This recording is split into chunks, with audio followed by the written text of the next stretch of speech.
Most of the military facilities belonging to the terrorist organization Hezbollah in southern Lebanon have been handed over to the army. The Times of Israel reported this, citing sources in the organization. 190 of Hezbollah's 265 military positions south of the Litani have been handed over to the Lebanese army, the source said. The publication writes that the ceasefire that ended the conflict between Hezbollah and Israel, which lasted more than a year, on November 27 last year, stipulated the deployment of only UN peacekeepers and the Lebanese army in the south of the country. The agreement required the Iranian-backed terrorist group to dismantle its remaining military infrastructure in the south and relocate its militants to the north of the Litani River, located about 30 kilometers from the Israeli border.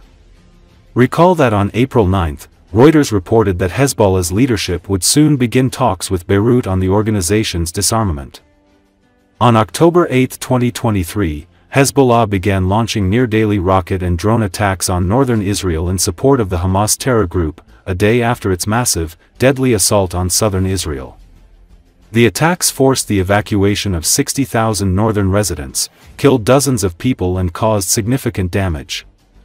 Israel hit back with airstrikes, and by September 2024, the conflict escalated into open war, during which Israel decimated Hezbollah's leadership and stockpiles. The war ended in a late November 2024 ceasefire, which has largely held despite mutual accusations of violations. Under the agreement, Israeli forces were to withdraw from southern Lebanon while Hezbollah was to remove its military infrastructure from the area. Troops remain in 5 points deemed strategic by the Israeli military. Israel also maintains the right to strike targets that pose an imminent threat. In recent days, some Hezbollah officials have signaled a willingness to discuss the group's arsenal with the country's government. Lebanese President Joseph Aoun, a US-backed former army chief whose election in January ended a 2-year impasse, has vowed to seek a state monopoly on arms.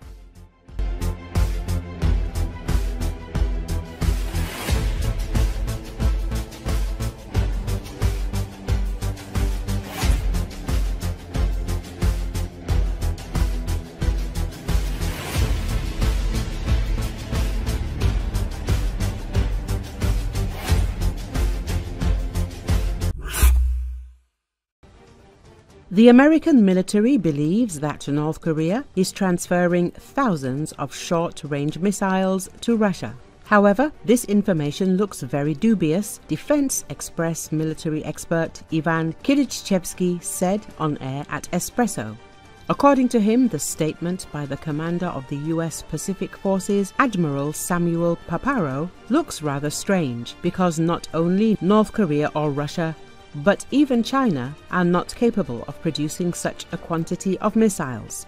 The production of these missiles depends on substances that are in short supply in the world, the expert said. He does not rule out that when it came to deliveries of short-range missiles, they meant rockets. The expert notes that Ukrainian intelligence reported that the DPRK transferred at least 200 M1991 missile launchers, which have a firing range of up to 60 kilometers with a 240mm caliber rockets, to Russia.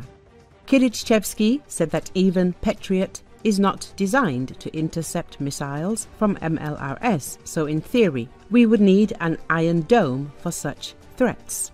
But obtaining an Iron Dome is such a sad and long story that it is not worth dwelling on it, he added.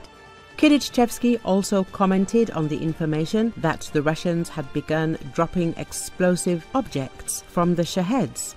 According to the expert, 16 such cylindrical charges 40 centimeters long were found yesterday, which could indeed have been dropped from drones, but only one of them detonated.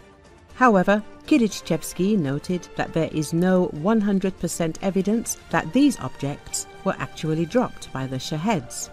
Taking only one option related to the Shaheds is not entirely adequate because the Russians are taking various measures, the expert emphasized. As reported recently, the British publication The Guardian, citing the commander of the US Armed Forces in the Pacific region, Samuel Paparo, wrote that the military assistance that China and the DPRK are providing to Russia in the war against Ukraine threatens his region, since Moscow is providing critical support to both countries in return.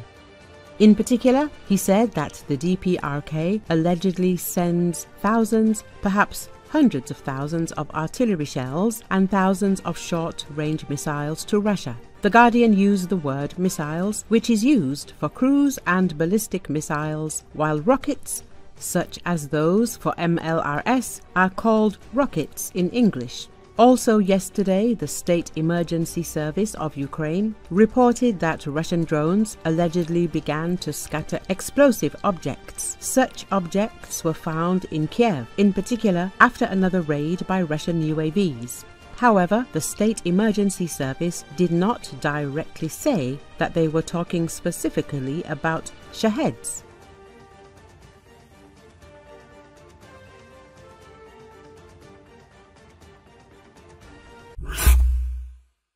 Recently, footage from the front lines appeared on the internet showing Ukrainian drones striking a Gaz-69 truck along the entire front line. The loss of vehicles is spurring the rapid demechanization of the Russian army. Experts say that for the first time in 3 years of war, they saw the 1950 model of the Gaz-69 on the front lines.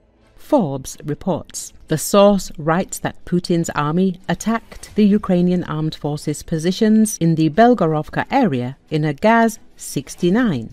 The assault itself ended very badly for the Russian armed forces. The Gaz-69 model that came under attack was manufactured at the Molotov plant in Moscow between 1952 and 1972. The truck itself is not covered with metal sheets, and only an anti-drone net is welded on top. It is known that the truck was attacked by drone operators of the Abwehr group from the 81st Brigade. Other vehicles that were going into the attack were also attacked. Several more Gaz-69 models were spotted among them. Military experts emphasize that it is very difficult for the enemy to cross the front line in armored vehicles, not to mention light transport. However, more and more enemy units are switching to such trucks, as the Kremlin is unable to compensate for its losses in armored vehicles. Despite maintaining an advantage along most of the front line, Russia's winter campaign has produced limited results, indicating that the situation in Ukraine is not dire, concluded Ukrainian analyst Tatarigami. This does not mean that better equipped or more successful Russian assault forces will not advance a short distance here or there. However, it does not mean that overall the Russian army in Ukraine is increasingly unprepared for a major offensive and unprepared to exploit any local breakthrough resulting from a successful offensive. The heavy losses of armored vehicles are forcing Russian troops to look for alternative ways to transport personnel during assaults. One of these improvised solutions is the use of civilian vehicles, mostly still of Soviet make. It is modified in an artisanal way. The roof and doors are cut out, anti-drone grills are welded on, and electronic warfare equipment is installed. There is no pity for such equipment. In fact, it is disposable. Its main task is to deliver infantry to the landing point. After that, the vehicles are usually abandoned.